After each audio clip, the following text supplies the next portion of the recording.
Today's featured car slash pickup truck is a 1965 Ford Falcon Ranchero. And this one I filmed at my local classic car auction in Palm Springs, California, back in February of 21, where it sold for $15,250. And this one had the six-cylinder engine with the three-speed manual transmission, the three on a tree, as we used to call them. And this one was a nice vehicle. It had been totally restored except for the electrical and the transmission. But I thought it was a pretty good deal. Would have made a good company vehicle for advertising. And a little parts runner, if you will. And this was the part of the second generation of the Ford Falcon Ranchero, which went from 1960 through 1965. And the 64 and 5 looking the same. This one was the last year since they had redesigned the Falcon in 64. 65 was the last year for this body style.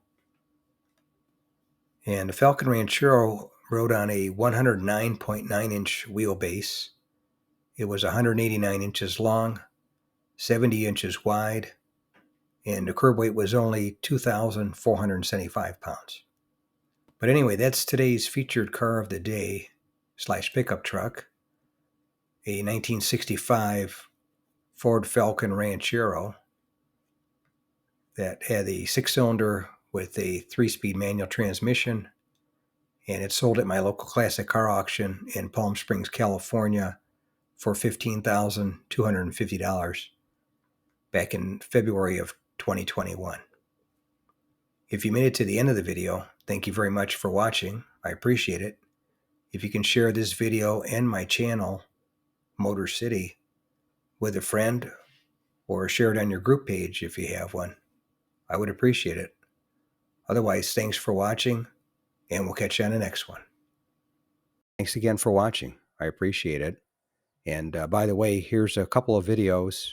This will take you over to my page, and you can take a look at any of the videos that are there that look good to you. But thanks again for watching, and we'll see you on the next one.